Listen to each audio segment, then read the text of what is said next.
Welcome back to Is It Canon? My name is Tom. That is Ann, and we have a very special guest today.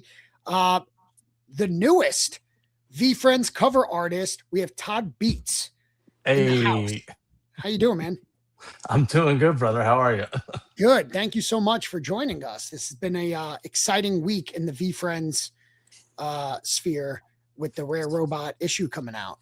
Well, you're welcome. You're welcome. It's It's this is happy to oblige. this is normally where I would hold up the cover.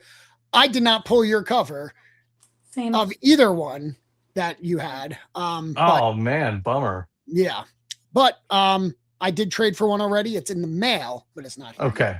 Yeah, no, Yeah, I don't have one yet either. So well, that's you're not criminal. alone. Come on, guys. I'm waiting for mine. Yeah, well, but we loved it. I mean, I loved your cover. I love that it was something new. Was that there was two different versions of the alt cover. That's the first time we've seen that. So I love that because as a collector, I got the cards and all that stuff. Like I like a chase. So to Sure. me, having something unique to it and having an extra chase is very fun for me. Hell yeah, dude. Again, you're welcome. Do you want to tell us a little bit how it came about that there all of a sudden were two covers? Because that's the first time in VeeFriends. Sure. So the way I typically work is I'll get a call from a client of somebody and they'll say, hey, there's this project we want you to work on. This is what it is. Are you interested? Okay, cool. And once I've said yes and I want to actually work on the project, I'll start doing my research for the project. Now, sometimes that's very little information and sometimes it's a bit more. And I was lucky enough this time that I actually got to read a very, very rough version of the comic itself first. And so I went with my initial instincts, which was to do, this is usually a happy robot, but I wanted to do the angry robot, because he's ready to fight, and the would you like to hear my theme song sticks out in the book. And he's rare, so I wanted to kind of have him isolated and all by himself, very apparently, and give him lots of space around. So put a spotlight on him, little subtle things to like tell the story that this is a rare character, and there's like other little gems throughout the book that the cover alludes to, right? And as I was getting fairly close to having the final inks done, I think, and I reached out to DJ and I was like, man, do you think we should I do a happy version too? Because I know people seem to really gravitate towards the happy version of Rare Robot. So I was like, am I going to be like making people very angry by having the angry robot on the variant cover, right? Um, and so he's like, well, let's do, yeah. I mean, if you can do another one, let's try it, and we'll talk to Gary and everybody else, and we'll see how it goes. He's not an especially complex character to compose, so that wasn't difficult. I just redrew him in a happier pose and then moved the colors over and adjusted. So then, as we were getting closer to final art deadline, I was like, I was seeing the two versions of the covers, right? And I just really liked the dichotomy of the exact same scene, the exact same character with this, would you like to hear my theme song? But him being in two totally different moods and like how that changes the look of the cover, right? Like the happy one is clearly very inviting and like I want to be, oh, who is this happy little cool robot guy, right? And the second one is like, what is the theme song he's gonna be playing? Like, holy crap, what's going on, dude? Like, is it like Eye of the Tiger? Is he about to knock my teeth in? So seeing the two opposites, I was like, what would you guys think? I was like, what's the print run? And I was like, can you split the run? Can you do both of them? And then that makes that an even more collectible item. And so he said, let's think about it. And then by the time the final decision was made, they're like, yeah, dude, let's do both. and clearly people are loving it. Like Yeah. people responded really well. So I'm that's always nice. Well, yeah, I mean, obviously it's an awesome, like, love the art. I love the layout. I love the question on the ground because that was such a thing and throughout the comic. But it's the Rare Robot. So Rare Robot is a big character in the VeeFriends uh you know uh eco Universe. Yep, universe. Thank you. And so having two, but keeping the same amount of the 2,000, but having it Mhm. split from 1,000, making it more rare. It just like is fitting, and I hope that Yeah. this becomes a unique thing. Not that I Yeah. don't want to see it ever again, but like it feels like it's a special, unique thing to this issue, which I think it should be. It wouldn't have hit the same if this was Motivated Monster, because Right, Motivated Monster isn't rare. right, Right. So exactly. the fact that it plays off the fact that it is Rare Robot is I couldn't agree more. I think if they can figure out other unique ways to Yes. promote these characters in a way that honors that character, I think is uh, again, you're welcome for all the great ideas. Where did you fit? Did you know DJ for a while, like from Comic Cons, or did you know him like from years past? How did you kind of make your entrance? So so back in I got back into comics after 20 years off back in 2021. Oh, Okay. okay. Um, I drew hardcore for like I've been grinding, bro. And in 2023, um, at the like I had done a book with a couple guys and we were running the Kickstarter. And one of the biggest tiers of the Kickstarter was, I don't remember what the amount was, but it was like get this tier, this one of a kind tier, and you can get drawn into the book. Like you'll be one of the characters that gets smashed through a wall or a police officer or something That's like cool. that, right? So it was like this kind of cool, unique offering. And so I threw out some invites just to random people that I thought might even remotely have enough money to be like, oh yeah, I can drop that kind of cash on getting drawn into a very tiny independent comic book. And Gary was one of them. So I sent Gary via message, hey, this seems like something you might be into. This is what we're producing. This is what we're putting out. Would love for you to participate, whatever, something like that, right? Didn't think anything of it. I didn't think he was ever going to respond, and he didn't for about a year and a half. So in February of this past year, so February 2025, out of nowhere, like I get this alert. Gary Vee said, "Man, I'm mad I missed this, or I'm sorry I missed this, or I can't believe I missed this, or whatever." And I was just like, I'm kind of a straightforward dude. I don't know Gary. He doesn't know me. I'm small potatoes, but I was like, lol, slacker, just like Yeah. go all in on this guy. Um, and we chatted a little bit, and he kind of rounded out the convo with like, if you're ever in New York, let me know. Cool. 6 months later, New York Comic Con is coming. I'm officially in. I send Gary an email as requested. Hey, bud, I'm going to be in New York. You know, just letting you know. You told me to let you know, so I'm going to be there. Whatever I can do to support you and what you do, that I'd be down. He sends an email to DJ and Adam and says, "Guys, I want to meet this guy. I want to meet this man." So I was in LA for LA Comic Con. I did like a video chat with DJ, got to know him from that. And then Gary stopped by my table in New York City Comic Con and said hey, and was just like, people aren't prepared for what I'm going to do to comics and they just don't know. And I was like, hell yeah, dude. I was just fanboying out. Like, he's a cool Mhm. dude, right? So, Yeah. um, couple maybe a week or two later, I got another email from DJ, and he was like, "Hey man, what would you think about doing a cover? Like, deadline's kind of quick, but this is the character, and if you're interested, just let us know." And so I was like, "Yeah, dude, let's do it." So just kind of went from there, and then It's been great. I mean, DJ, I got to watch DJ make the whole comic. Like I would get updates, shared updates, and see like the pages getting filled out and all kinds of stuff. So it's a new relationship, but seems to be a good one. So I'm thankful for that.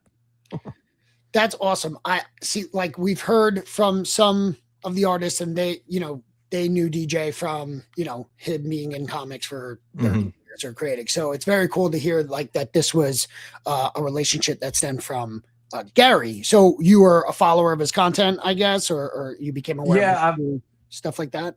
yeah, for sure. Like I've probably watched Gary. Man, I'm getting so old, bro.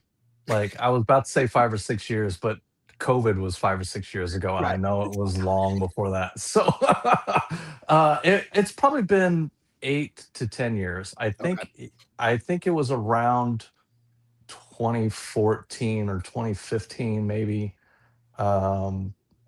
Dude, I don't know, long time. And Sure. his message has been pretty consistent, and um, you know, he's entertaining, dude. And I'm Mhm. all about the motivating people to go out and like chase their thing, like whatever their thing is. I've been doing that to my friends and family and stuff for forever. I'm just very entrepreneurial and aggressive like that by nature.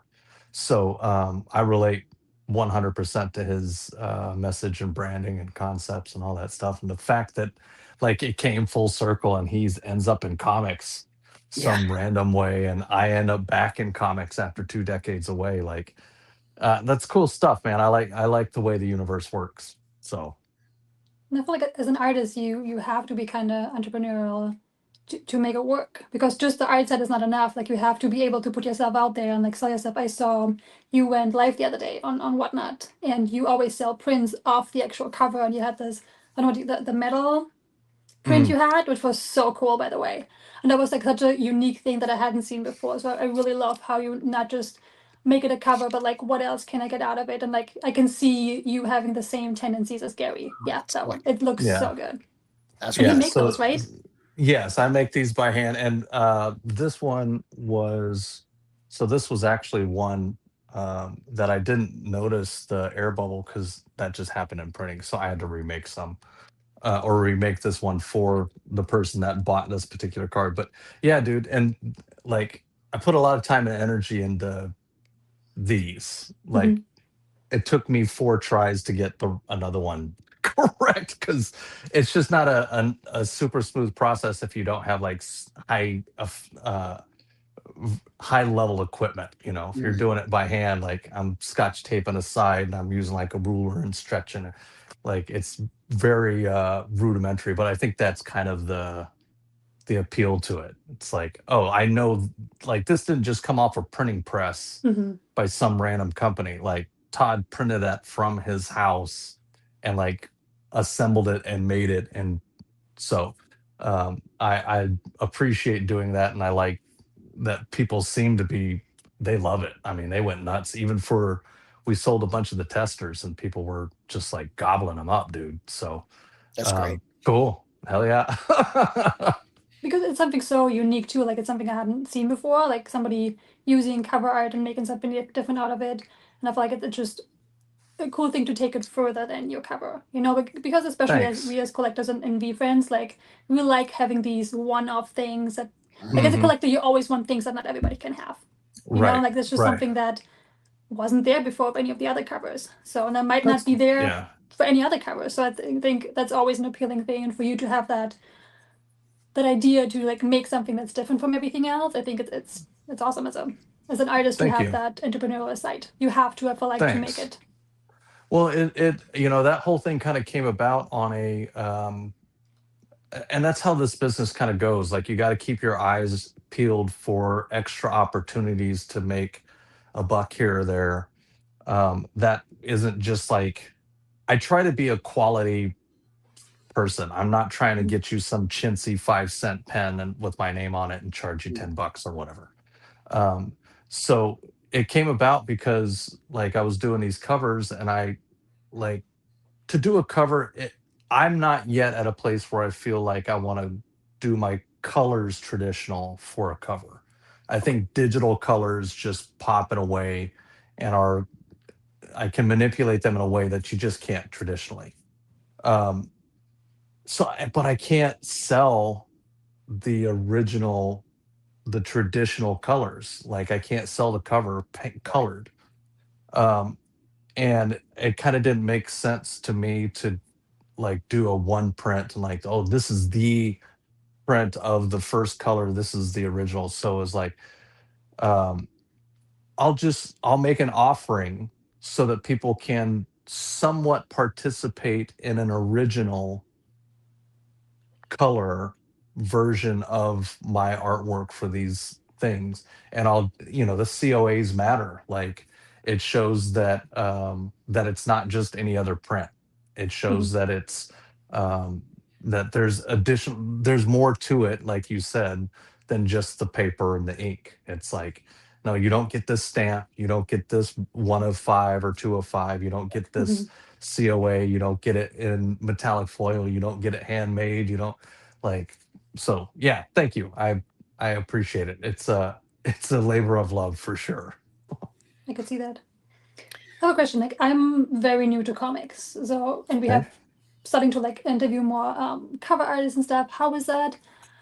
Do you also go in with it that somebody will look at this comic not knowing anything around VeeFriends? Like, how can you do you look at that too of like how can I make this appealing for somebody who has no idea what this character means? Yeah, it's I mean the ultimate secret in my mind is to always make whatever you're working on look as cool as you can think to make it, right? Beyond that, you do want to honor the parts about the character or the story or the plot or whatever that that is true to the character, right? Mhm. And I've talked about this before, but like I'm not going to put Cyclops in a Spider-Man pose. Like Cyclops isn't going to be swinging through the city with his foot over his ear or whatever. So you do have to do some research, and there are projects that are you don't get a lot of information. Like they're like, you do a cover with this character, and you're like, okay, but what happens in the book? And they're like, nope.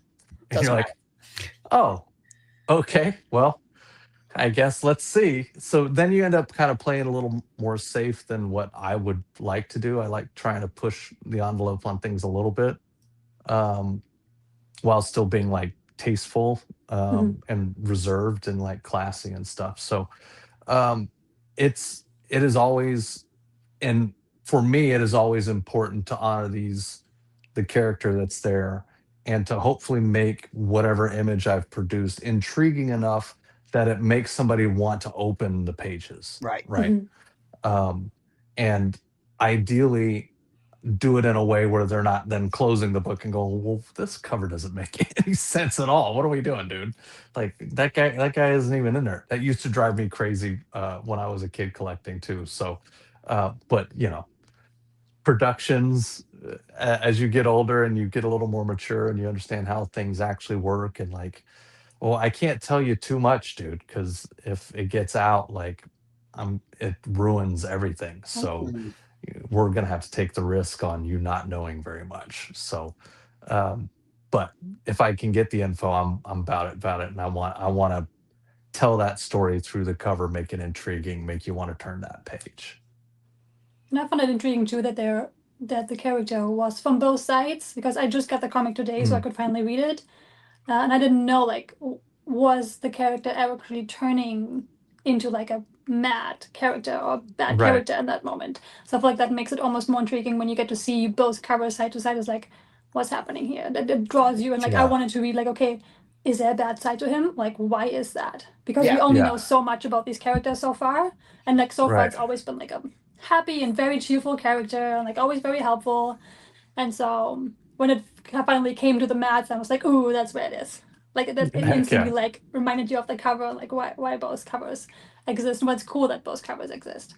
I feel like it Yeah. also gets you back to it's also just such a human thing, Yeah. like because he's like yes, he's a robot, but like he's made from very different material, and just like a little more human than probably other robots are. It's like it Hmm. also reminds you of yourself. Like everybody has like a good and bad side in them. Like we all have moments Right. where we're just like even the happiest person has a shitty day sometimes. You Right. know, like if you just push the right button, everybody can get mad. Well, And that's the thing that's intriguing, right? Is like when somebody's principles and their character gets pushed to the limit to the Mm, point where that they might change who they are. So mhm. that's like, oh my God, I didn't know Rare Robot got mad. Did he get? It's like, oh, what's what's happening here? So right. I think you're spot on. It's I what is it makes you go what? It makes you curious what's going on. So good. I'm glad I'm glad that did it for you.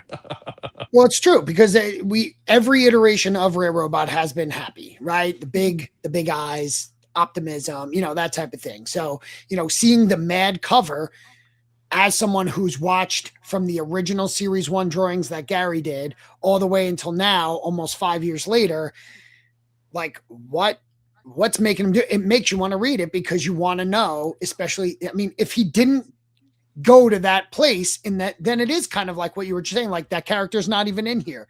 If that didn't Right. happen, it'd be like, oh well, that was like bait and switch. But Right. but it did its job because of the all the covers, which are all great. That's the one that made me the most curious of like, oh, what's inside, Right. Mhm. Right. because Good. what got him there, because Right. I don't know that robot type thing. Right. Mhm. So, Right. Good. Hell yeah. and looking at your other covers, by the way, so I just read from start to finish within like a few weeks Invincible. So Oh, seeing nice. that, yeah, for the first time, and I never watched the show or anything. I've had them sitting on my shelves. Now that I've been reading VeeFriends in between issues, I've been like, oh, I missed reading because I kind of took a hiatus as well as in reading comics. I had Sure. books and books and books. And so I that was one of the first things I wanted to come back to. And man, that's a great book. But I see Battle Beast, who's like a standout character in Invincible, and your covers on that are spectacular. I just wanted to Thank I'm you. looking at them right here. They're really just badass. Thanks, dude. Thanks. Battle Beast that dropped last year is definitely to be honest, a big reason why I'm here with you guys and why Gary saw me. And like my career was going just fine. Like I was on this nice steady upswing and I was paying my bills and I wasn't starving or anything. And they're very optimistic looking future as long as I keep going, right? But when that Battle Beast one dropped there on the right, Yep. um, like it's just been absolute bananas. I tripled, at least tripled what I did the previous year. That's awesome. So like that's been an adjustment, and a fun adjustment. It's a lot nicer to have to adjust to too much success than it is to have to figure out how to scrounge pennies or whatever. But yeah, and there's gonna be more of Okay. that. Seemed like you were hesitant there, but if it for the listeners, if you want to see the covers we're talking about, go to toddbeats.com and then go to the portfolio and you can see that. I mean, just cool stuff like the TMNT Naruto covers. Um, I don't want to mispronounce it. It's funny when you read Usagi Yojimbo, right? Yeah, yeah, I don't know if correct, I'm yeah. saying that right. I have the Close books. enough. I've read That's what it, I and would say. I'm Yeah, like, when you don't hear it out loud and you're just always used to reading it, it's kind of like yeah. you come up with your own. It's like the dark side. You don't know Right, what to right. say. Kind of thing. But yeah, so but like that, knowing that series as like a very popular series, and Battle Beast being Invincible spinoff and all that. So I haven't read Battle Beast yet. Admittedly, I just got through It's fun, Invincible, man. so I'll definitely look Yeah. to grab that. I mean, you're not gonna read Battle Beast and like have an experience like you would on Watchmen, Okay, but sure. it is fun, it is entertaining. Battle Beast, the character, I love. Like I love that super pure kind of I don't give a, you Right. know, You kind of can curse character. here. Right? I'm trying to find somebody that wants to fight and like Yeah. let's see what happens, bro. And he's not a deep character, but No. the stuff that's happening in it is so fun, and Ryan's art in it is just great, dude. So, and I'm of course massively grateful for the impact it's had on my career. Yeah. I mean, I get what you're saying, but like he was a standout, not even knowing there was a spinoff. This is where Ann tunes out, by the way. This is the when I said I'm gonna ask you nerdy, not tune out, but like she's like, I don't know what you guys are talking about. Yeah. But that's how I learn. Exactly. Yeah. As I just was going through it, not even knowing that there was a spinoff of that, I'm like, this guy's awesome because he's just the best at what he does in his own world. And Right. he just, his whole mission is basically to find someone that can beat him. Right. Like he wants to find the person that can beat him. And Yeah. you know, and he's just that good. And he's just pure carnage. Like the week-long fight in Invincible, it was just so cool. And I'm glad that there is more of him because I wanted more of him. And then when I came to learn about it, I was like, hell yeah. Yeah. Cool. But anyway, back to VeeFriends. Do you know many other VeeFriends characters yet? So I'm gonna look like a total scumbag here. I No. know a little bit. Admittedly, I don't know a lot of stuff about comics these days either. Mhm. So keep in mind that I was totally out of comics and stuff for 20 years. And even when I got back into drawing it, I wasn't collecting. I was just drawing and working and drawing and working and drawing and working. I've only kind of started rebuilding my collection in the last maybe year, 18 months.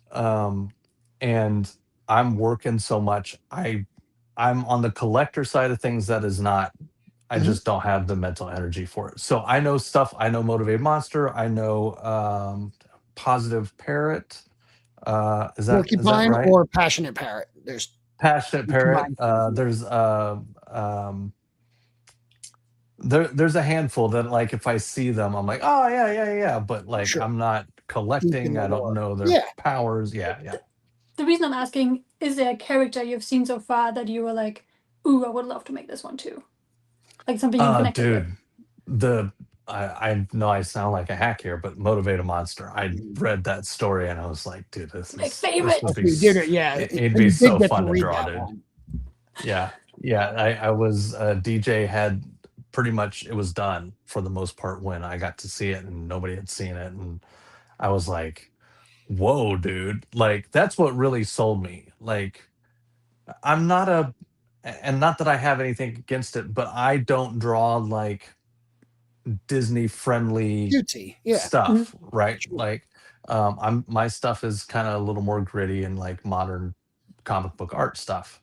Um so it's not that I have anything against it, but it's like, is this really like, is it serving my brand? Am I doing Sure. this just because I want to participate with Gary or whatever?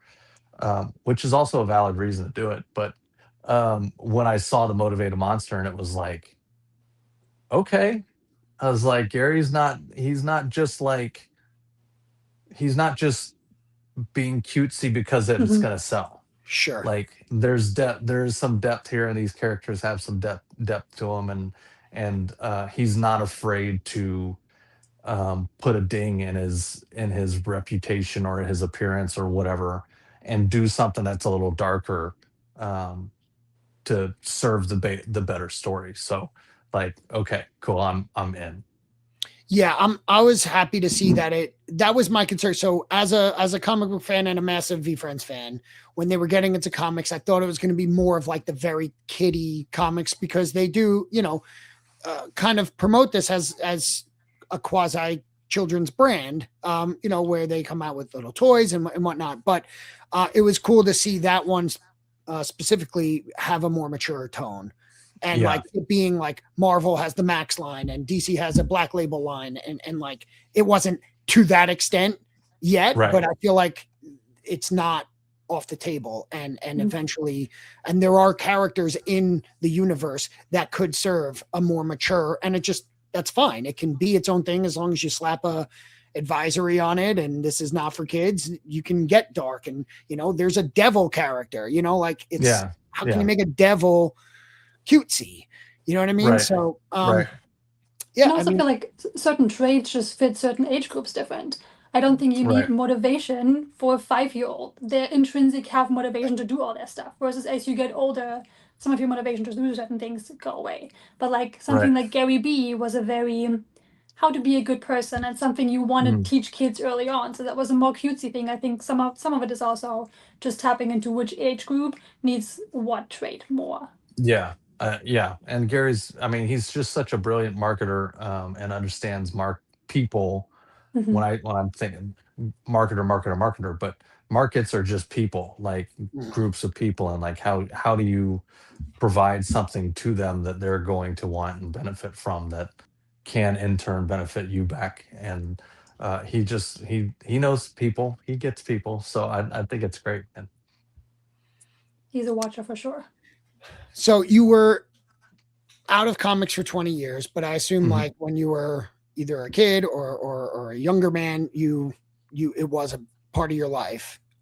Yeah, for So like sure. what are some of the titles, heroes, like what were you growing up reading before your hiatus of 20 years?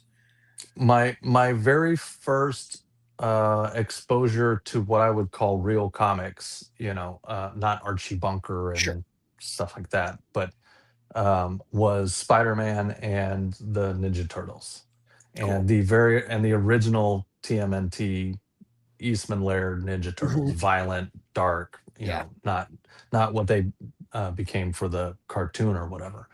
And then that kind of expanded. We used to in fifth grade, we moved to Oklahoma, and I was introduced to a buddy of mine, rest in peace, Fred. Fred was the guy that introduced me to Spider Man. We would walk to school from our neighborhood, and there was this 7-Eleven there. And at the time, they would sell comics, but they also started selling these Marvel cards, like the original Marvel collector Mhm. cards, and just went ham on that. And it was so fun because you could get a pack for 99 cents or something, and Mhm. so you'd spend a little bit of allowance and go get some packs and rip packs, and oh, am I going to find all of them? And that expanded into reading the books and Mark Silvestri and Barry Windsor Smith's take on Wolverine and Weapon X, and Yeah. seeing the X-Men. And again, Spider-Man was big. And then I was a art first collector, more than a story or a character collector. Spider-Man did stick with me regardless Mhm. of who was doing it. But like a lot, I would follow Todd McFarlane, and I would follow Jim Lee, and I would follow Will Spataccio, and I would follow Eric Larson, and Mhm. basically the Image founders Right. were my guys. And I followed them pretty hardcore. Whatever they released, I would buy. And then what would happen is I would start following Jim Lee on X-Men, and I would get into X-Men, and then Jim Lee would leave, Right. you know, and then you're like, well, I can't stop. I still want them to pull the story for whatever reason. Um, and so you have all these books that you don't necessarily care about or whatever. But so that's Image, Marvel.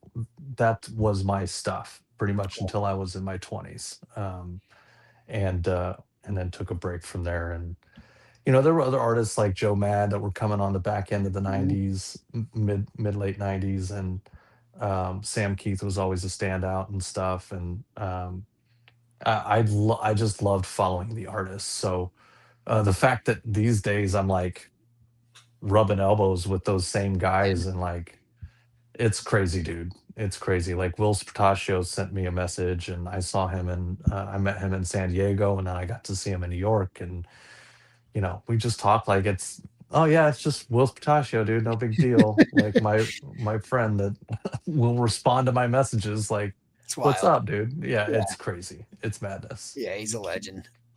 Yeah.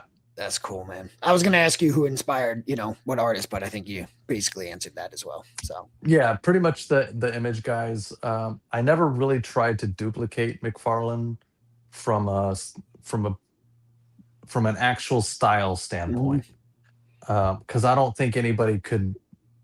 Kari Andrews does a pretty good job of having that McFarlane influence, but Todd just does his anatomy.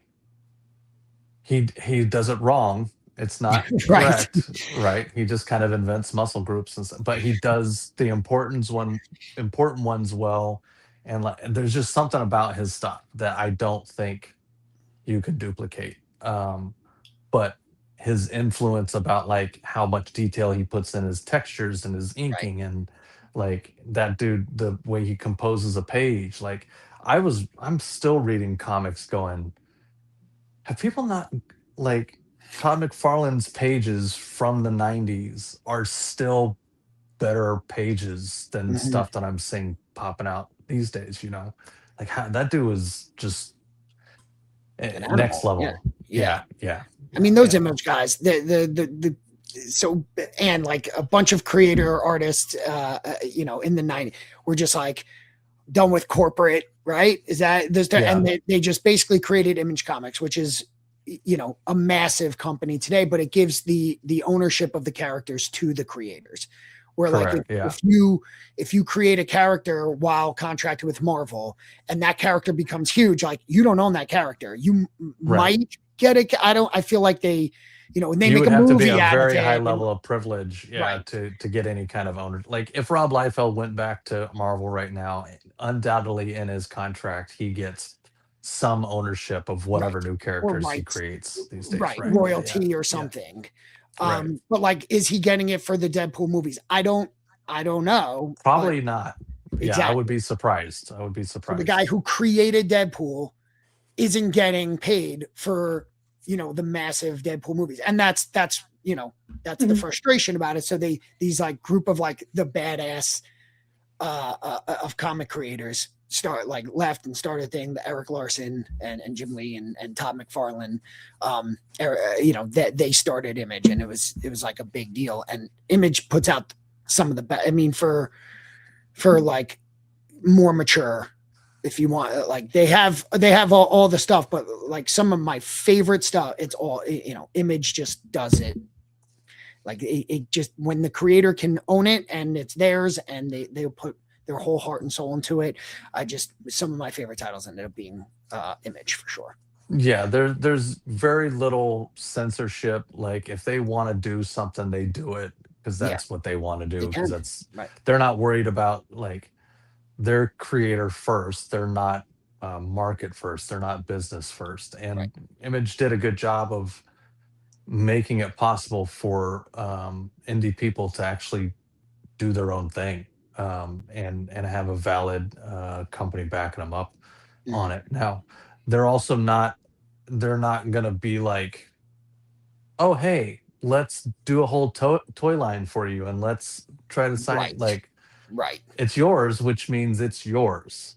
Like I'm not gonna sit here and hold your hand and Correct. help you make it successful. Like we'll help you put the book out, but Mhm. beyond that, like you're on your own. So Right. there are positives and negatives to both sides, and I'm sure a lot of those guys kind of. I mean, there's probably a reason why Jim ended up back at DC. He's like, Sure. oh, like doing everything on like it's a lot, dude. Yeah. Yeah. So there's positives and negatives to both sides, but yeah, I I remember those days fondly. Yeah. I love that. I didn't know about that. Like I've heard about Image, but I didn't know like the whole backstory. And I think it's a lot of, we always talk like that. A lot of the VeeFriends comic people are very new to comics, and like we might know that Marvel, yeah, Marvel and DC exist, but like that's about as much as there is. So like each Right. episode, I feel like we go a little deeper into comic culture in general, or like something comes up, and I feel like it helps people like me or like everybody new to comics to kind of understand the whole history of it in the field a little bit better without like overwhelming people with it. Mhm. Yeah. Yep. I mean, image is the reason why Gary can do this right now.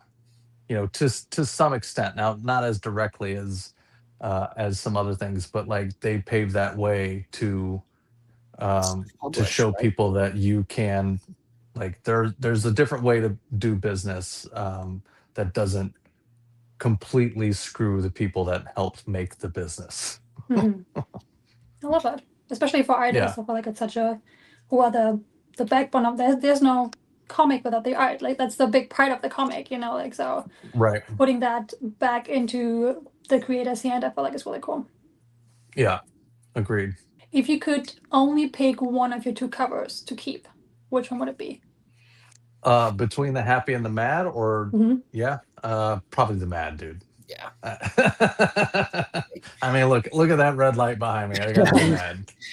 He was just saying like how you have a style, you have a brand, and it's Yeah, not happy go lucky. I would. yeah, But I would even say like even for like like people who are in VeeFriends, I feel like even us would say the mad one because it was such a yeah, different moment when it did change. And for everybody who hasn't right. read it, go read the comic.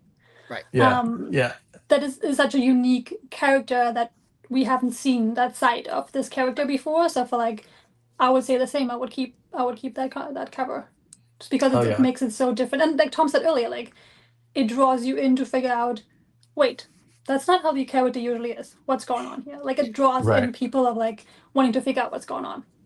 right, hell yeah, Everybody was excited. It was the first comic for this year, and now they go into like 2 comics a month, which is going to be really fun for us to not have to wait so long.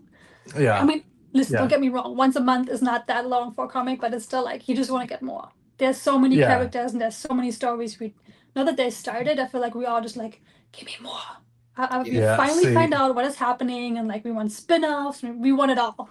Yeah.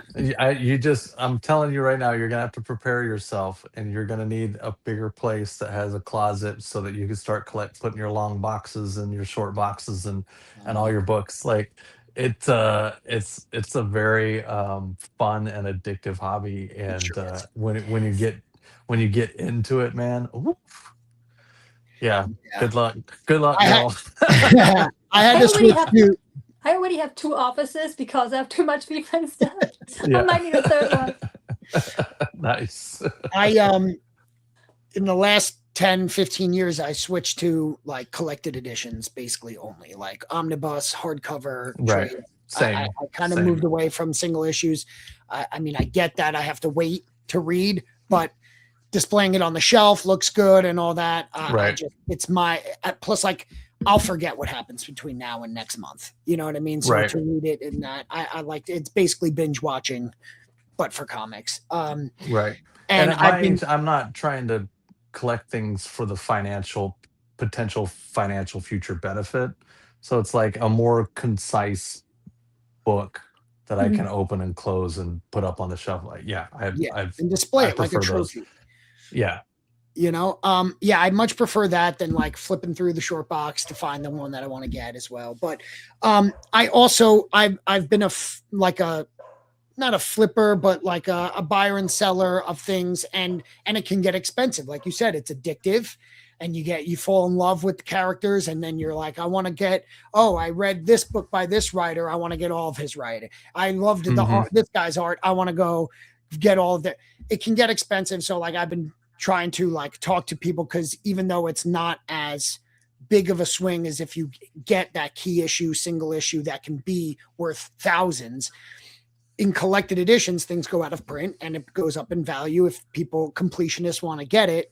So I kind of learned, especially the oversized hardcover and omnibus or absolute edition game a little bit. And I've Hmm. been trying to like show people online, like you can let the hobby fund itself if you have that bone in you, that you Right. want to, have that addictive side because it's fun and you get to read. It's not just having a card on the wall, right? There's an actual story that you can read more than once and enjoy more Right. than once and all that.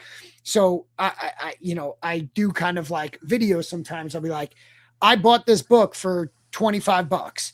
I read it. It was great.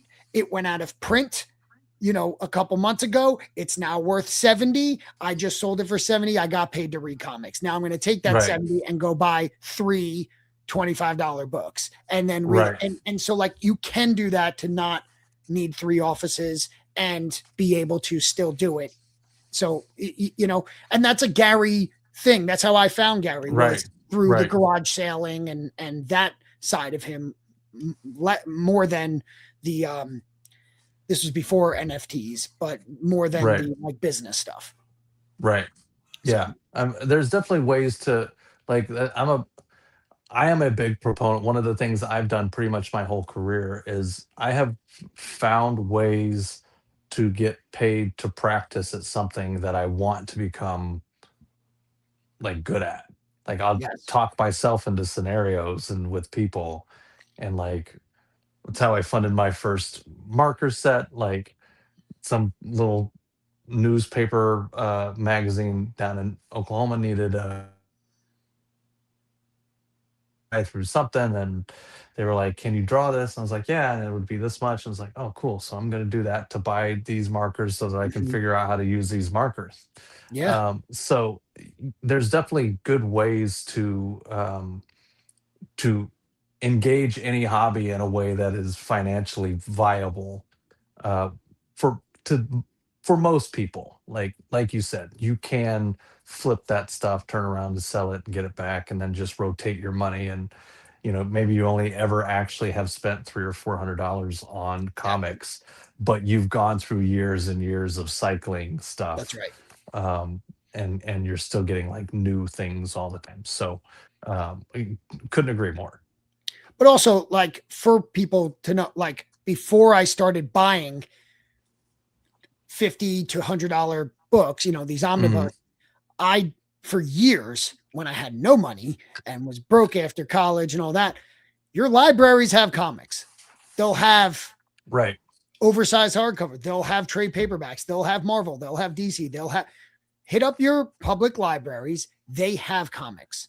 Yep. And for years, I just would go, I would take one off, read it, bring it back.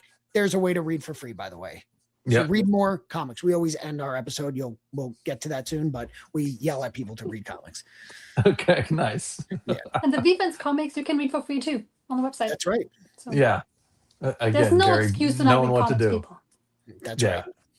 Well, this is awesome. I mean, I think your covers are unique and fun and exciting. And again, it has the thing. So it being split between the two is a lot of fun. So I think you've made your mark in the VeeFriends Comic. I hope so, man. For sure. I hope so. Yeah, I want to ride that wave, and I would be surprised if DJ doesn't have me do some more stuff. So we'll see what comes for the futures. Yeah. And if not, we will bully him the next time we talk to him.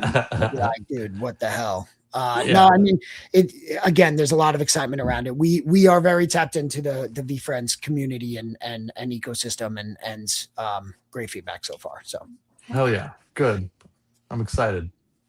And I loved your discussion with DJ and Jim when you guys talked about it like 2-3 weeks ago on Making Comics Now, their podcast. So it was really cool to hear that too.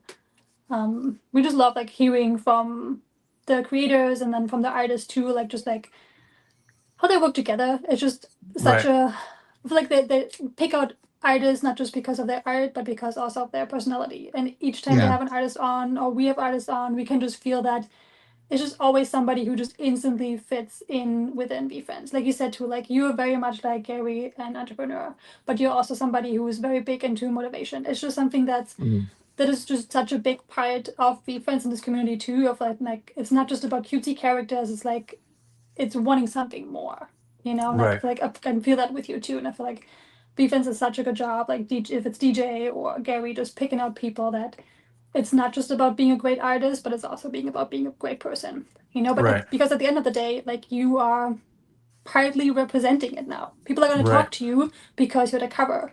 And I think they want to make sure that when people start talking to these artists, it's a good person. You want to talk to them. Like we talked to a couple of artists at New York Comic Con, and all of them were just like really nice people, just like down to earth. Nobody was like nose up or anything, no matter like the name. Again, I didn't know anybody, but Tom was like, oh my god, it's so and so. Well, I mean, he was like fangirl all the time. I know, she always makes fun, but like Daredevil's my favorite character. I Nice. love Daredevil. So seeing David Mack on a cover Oh, nice. for Yeah. VeeFriends was like, what? You know, like Yeah. that's David Mack Daredevil right there. You know, I have a Yeah. commission, so stuff like that. That was mind blowing. And it was funny to see his reaction of he's like, I'm getting more people at my booth about VeeFriends because we're a strong community. But Yeah. you know, we show up and Yeah. you know, he's known for all of the stuff that his big bibliography, and he does stuff for like the Daredevil show, and he does, you know, all these projects. And he's like, I'm signing more, I feel like, as many VeeFriends covers as I am Daredevil covers or Punisher covers, Yeah. or whatever, right? It's just cool. And he's a good dude too. Yeah. Yeah. I like David. He and I have met a few Rose City, and he did another signing over here in Portland, and I've seen him in LA and Amazing Con and stuff. And he's a good dude, man. And it is wild, like um, this whole community, all comics in general. Generally speaking, we're all pretty nice. Yeah. Like most of us are pretty welcoming. We're all, nerds at heart that are fans of this craft and these characters and these universes and stuff, and we like geeking out about it. And so finding other people, first of all, finding them in the real world is difficult. Mhm.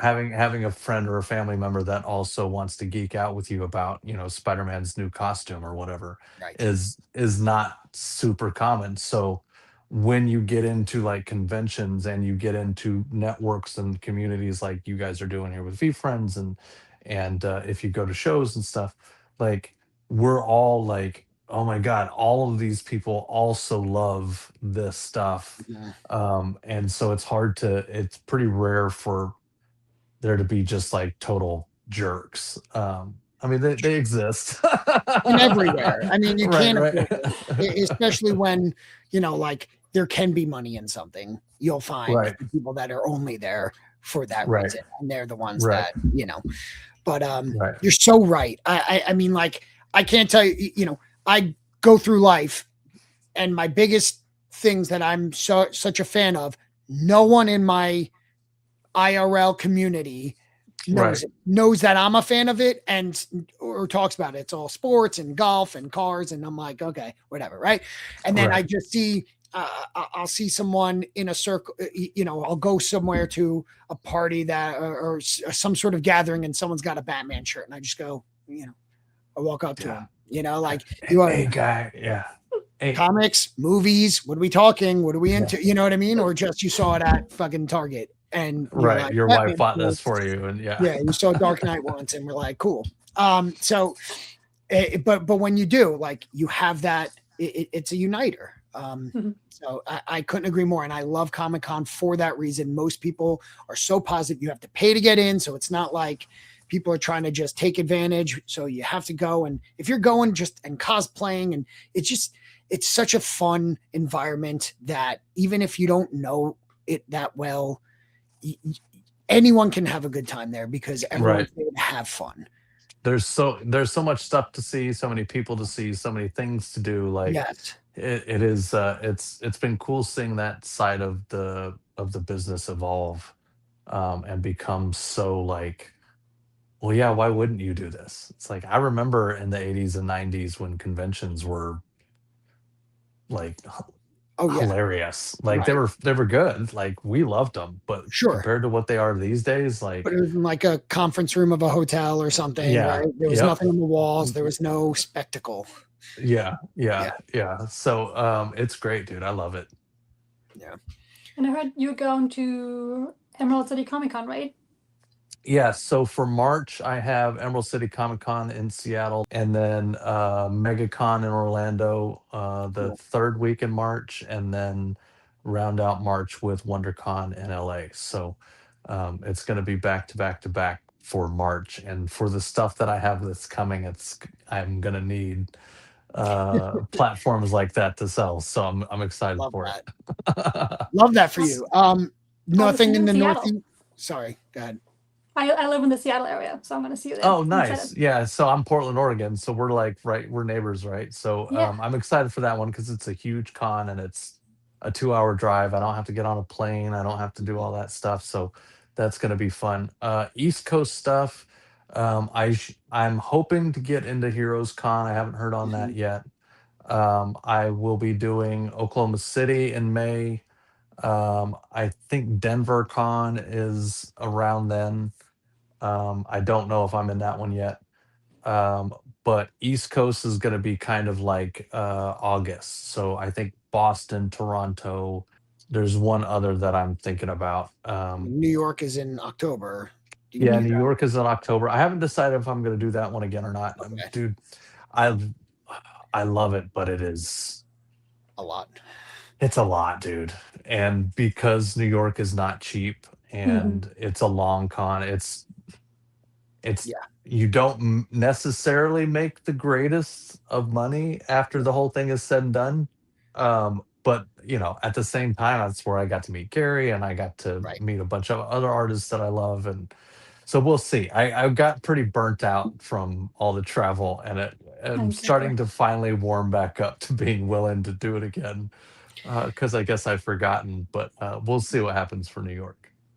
Yeah, I mean, I feel like it's more of a networking or branding, convention for people to Yeah. do the networking and see, you know what I mean? Terrificon's a great one in Connecticut at Oh, Mohegan. that was one of the other ones that I wanted to try That's to a get great one. into. I Yeah. that was always one of my favorite, mainly because I like gambling and it's in Mohegan Sun and it's a great time. That's Nice. blown up. I mean, I went there 10 years ago and it's now massive, massive. So Yeah. I don't know if it's not New York, but it's still they're getting big names and all that stuff. So Yeah, I should have a busy year. It should be a good good. one. I'm trying to also not just do the same conventions every year. Hmm. Yeah, Like I want to try and because first of all, it's a lot. Like there most of the conventions it is more about networking and investing into your business, not necessarily getting something sure. like immediately out of it. And it is emotionally and physically and mentally exhausting. Um, but uh, so if I'm going to go through that, I want to make sure that I kind of get accessible to the most Hmm. diverse group of people in different places and stuff. Makes sense. So um, we'll see how that goes. And I'm sure if I get deeper into my career, I'm going to start figuring out my favorite spots and Yeah. which cons I really like. And yeah, so we'll see what happens. Awesome. Well, thanks for coming on and talking to us. It was really fun, like, to get to know you and kind of get the behind the scenes of like how this cover came to life and like why two different versions like this. I think our community is really gonna enjoy that too. Oh Yeah. yeah. Well, thanks for having me. I appreciate it. Y'all are doing awesome. Thank you. Thanks.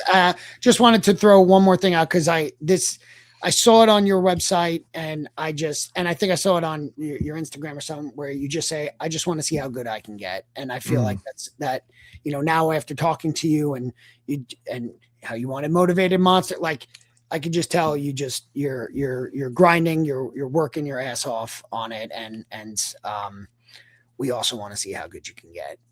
thanks, man. I Yeah, think that's a if perfect it's line for you. I I think it's a good thing to aspire to know end goal.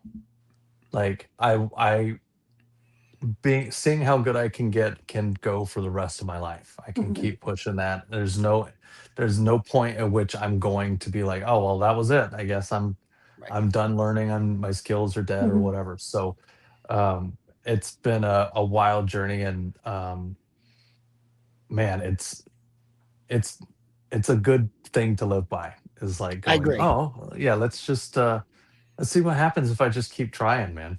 Yeah, I agree, and that's why I wanted to highlight that. Hell yeah. Thanks, So, man. but yeah, thank you so much for your time. Thank you for doing the cover. I'm glad that this cool universe brought you back into comics as Gary created characters, and then you Yeah. guys, your paths crossed for this moment of such a big character too. Yeah. Mhm. Really cool. I'm hoping that it's not the last time Gary and I work on some stuff together. But if not, if it is, like, I'm glad we had a banger. I'm sure it won't be. Yeah. My name is Anne. This is Tom, and we are is a canon. And don't forget to subscribe and read more comics. Read more fucking comics. Read some fucking comics. Let's go.